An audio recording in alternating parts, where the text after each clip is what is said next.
All right, and welcome to the Ramble portion of the Lego Movie 2, the second part. That's right, the Ramble on. As before, I'm Nick. And I'm Brendan. Let's talk about Lego. All right.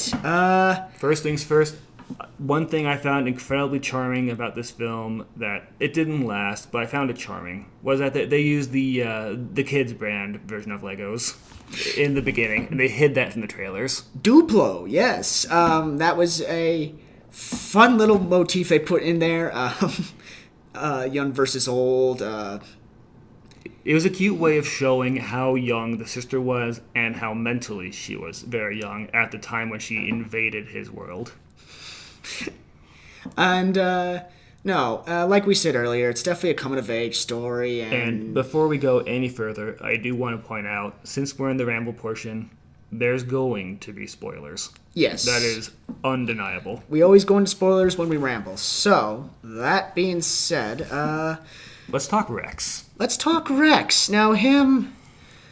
I don't know. So, in the last movie, the first movie, we all know who the antagonist was. There was Lord no... Business. Lord Business, but played by Will Ferrell.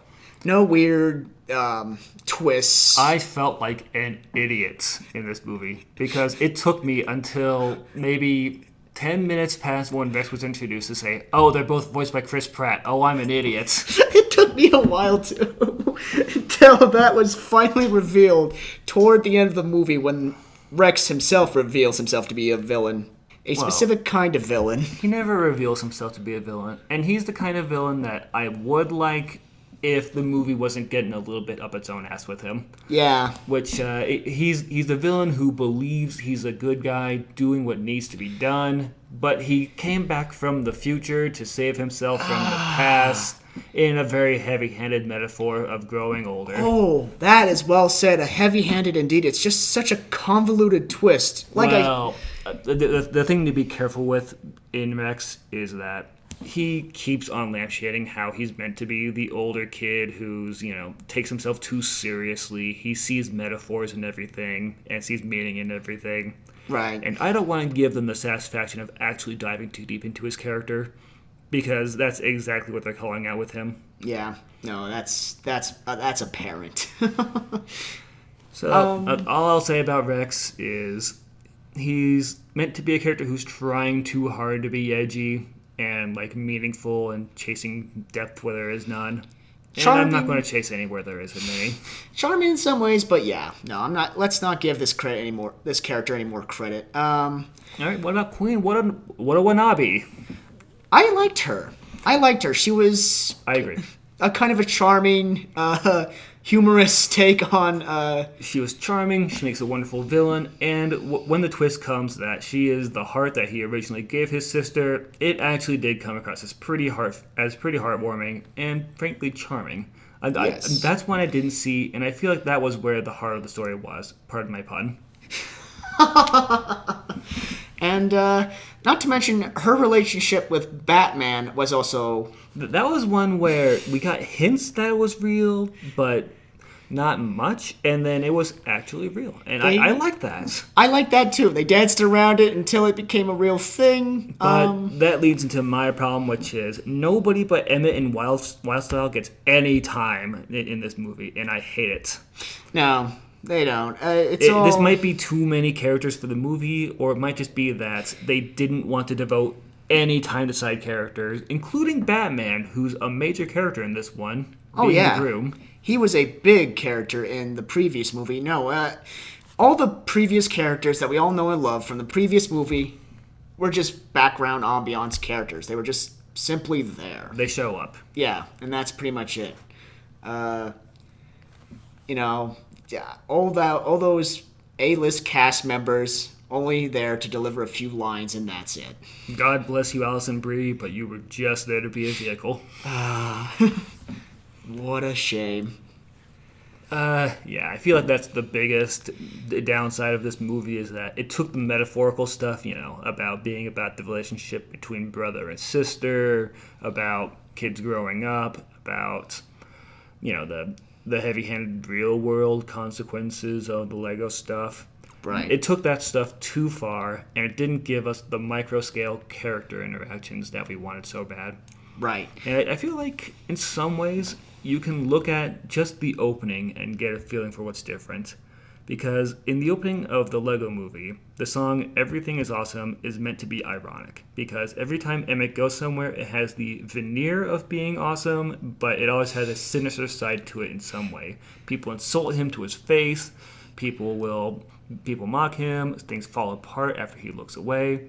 Everything is awesome on its face. Whereas in the part 2, when he has this song playing, it's done as a subversion. Everything looks like it's, in a state of disrepair, but it's nice underneath it. And that's part of an issue, is that this song is no longer ironic. It goes from being ironic to just being background noise. There are some pretty good characters in this movie. The music is awesome. The effects are pretty nice. But the story itself just leaves you underwhelming. I mean, it's such a basic story. It really is. Rescue the people from the ceremony, but the twist is that the guy who's doing the saving is the bad guy. Bum, bum, bum. What a twist. Yeah, it's been done before. It has. It's been lampshaded, and I get that for a kid's movie, you do want to have this kind of story early on for them, and this is the right time to introduce that kind of story for kids that grew up on the Lego movie, so they can say, oh, sometimes the bad guy is someone that I thought was a good guy. Or sometimes the person I thought was a bad guy was a good guy who just sucks at communicating. Which, by the way, that was one thing I liked with all of her toys, was that she sucks at communicating because she does things a little bit too bluntly or tries to play into the edgy part of it. Like with Queen What a Wannabe's whole song about how she's not evil, and then the twist is, yeah, she's not evil. She was telling them she's not evil because she sucks at communicating that she's not evil. She's so worried about what people see her as that she doesn't have time to actually be herself. Which is a fun lesson to instill kids. I mean, it's a lesson you do need to instill kids, and the delivery was okay, especially on... It's a good female empowerment lesson. It is. Nothing else. Right. And the delivery was good on What a Wannabe's part, but the delivery wasn't as good as on Rex's part, I felt like. I feel like with Rex, that was much more... forced. With Rex, let's go ahead and open that can of worms. Toxic masculinity. We're opening the can. Toxic masculinity. Does he represent the ways that a person can grow up to be a hardened, bitter person because they were pushed into it? I mean, he's what every young boy wants to be, but is he every... He's what every young boy is told they want to be. He's the amazing raptor handling ultra action man who's able to destroy stuff super well by tapping into his repressed feelings. The archetype 80s badass with the mullet, essentially. and in some ways representative of what we consider to be toxic masculinity now, because he is someone that only knows how to destroy. He doesn't know how to build anymore. Right. No, a polar opposite to the original Emmett. Instead of a builder, he only destroys. Which, we get a weird moment in this movie as well, if we're talking about gender roles and masculinity, where we have a lampshading early on where Wildstyle admits that she's kind of the main character who really did all the work in the first movie, but gave Emmett all the credit because of masculinity, maybe. But then we get the turnaround that, oops, I caused all this by forcing him into being a toxic man. Whoopsie doodle. Which feels like a counterintuitive plot twist to have. It does. I kind of liked, how she admitted that she did all the warrior stuff and how Emmett was just there because he's the special. But no. Everyone's a special. Everyone's a special. Which, speaking of, if everyone's a special, why do we only have the same 5 characters? You know what? That's a very good question. I don't know why. I mean, in spite of some of the new characters that we're introduced to, and I don't know. The thing is, all the new characters that were introduced aren't any of the characters who were empowered in the previous movie. Which, again, makes me think this is kind of one where the writers, the people working on it, looked at it and said, oh, this is a cash-in. I don't want to put any effort into this. And they just recycled the same characters, brought in all the same stuff, trotted out the friendly faces, and said, we're getting a paycheck. It is exactly like you said, same characters, same voices, but they're just shells of their former selves. And Bruce Willis, for some reason. Okay, I don't know enjoyed why that. he was here. I don't know why he was there. Nor I. I don't know what they were trying to make fun of, but He was there for a few cheap gags. I think he just had a checkbook and said, "I want to be in this one." And I said, "Okay, sure." Sure. Nah, the Bruce Willis thing I laughed at. I didn't pay that much mind. He shows up like 3 or 4 times. At least, yeah. Getting a manicure, crawling through vents. With the vent joke, yeah. The main focus of the story is essentially Rex and Wildstyle. And who else do you think took over the limelight? I think What a Wannabe and Batman kind of actually get some of the spotlight, oddly enough. Right, with their newfound relationship, which I'm totally fine with. But the person who doesn't is Wildstyle, who's in a lot of this movie, but she just serves as part of Emmett's story. Right. Which is him finding himself emotionally, which feels really not empowering. No. Like I said, it's forced, and it just you feel that forced tone, if not reluctant tone, throughout the entire movie. She is both a catalyst and a Deus Ex Machina. She's not a character. No. And I think that one weird thing is when they have their moment of despair, they're in the storage bin, the apocalypse has happened, and then it just kind of gets solved. As it does. The brother just kind of gets the stuff out and says, "Yeah, okay, let's just fix the problem." So he does. Right. Time doesn't repeat itself. Emmett doesn't. I don't know. They do dive into some time traveling elements. Well, they very clearly using it as a parody of other movies that use time travel. Yeah. They clearly That's playing clearly a fast and jab. loose with it. It's fine. I didn't pay enough attention to it to care. Yeah. I mean, again, one thing I will give the Lego movie, it pays homages to other popular franchises like it did in the previous movie, like Gandalf. Yeah, but this time it basically only really paid homage to Chris Pratt's body of work. Well, okay, the Jurassic Park was there, but so was Wizard of Oz. DC, Marvel was mentioned. See, I feel like the difference is in the first movie where we did have homages where characters would take actions that would resemble those movies and go further. We just had the characters shoved in there by and large, with the exception of the Chris Pratt stuff. No, that's fair. They were more transient, in contrast to the previous movie where there was more stuff done. Like even Shaquille O'Neal did something in the last movie. He was kicking butt. Speaking of, there were 2 basketball players that got like a really weird cameo when Emmett's like trying to rally people. Like, you have one character say, and this is so-and-so from the Women's National Basketball League. And then... Oh, yeah! Crap, what were their names? I'm pretty sure one was Shaq, and then he introduced someone. Yeah. Someone who literally did not matter in the least. There was a lot of that in this movie where there were name drops that didn't go anywhere. Like the Chief Justice who gets mentioned. Oh, Ruth Bader Ginsburg, that's right. Yeah, Ruth Bader Ginsburg. She just kind of gets mentioned and that's it. Right. We don't get to use the joke at all. So transient that it flies under your radar. The only one that really stuck out was Bruce Willis. And I guess Velma? Oh, yeah. Velma had one speaking line, and so did... Aquaman. And Green Lantern, who actually got Aquaman. Yeah. God.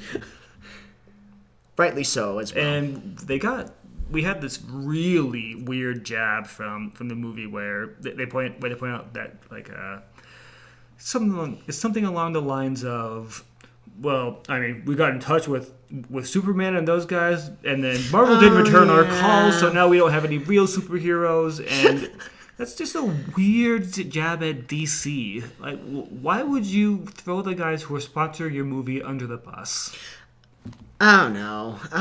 It seems like just a jab at them for the sake of taking a jab at them to be relevant.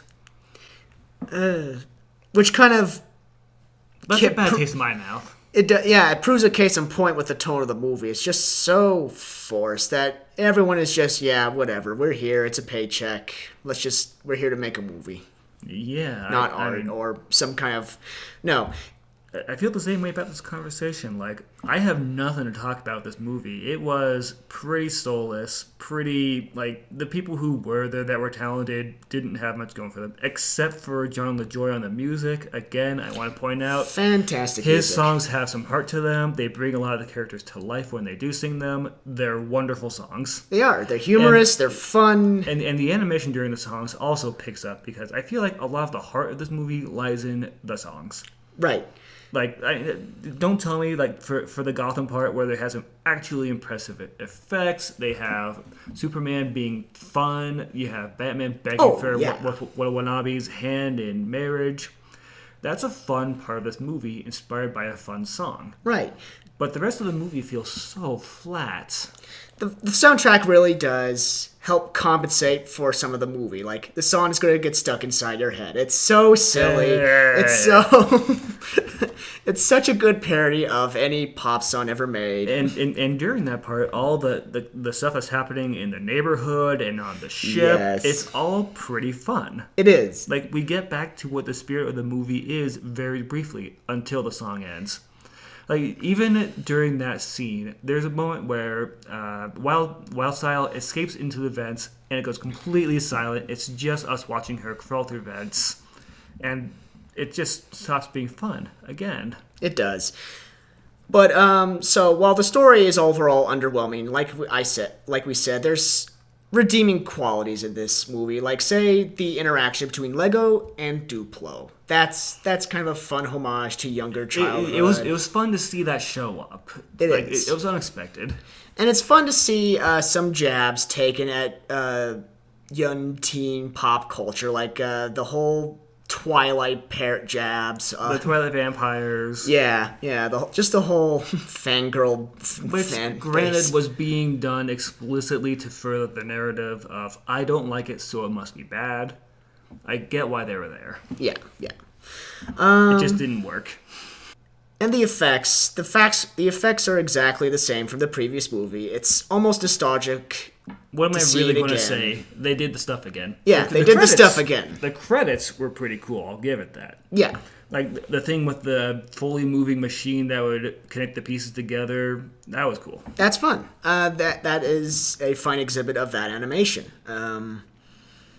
Beyond that, yeah, very underwhelming, and I'm not sure if we even have that much else to say about the movie. I got nothing else. This is going to be a short ramble. This is, in contrast to some of our other rambles that usually run to like an hour and 30 minutes.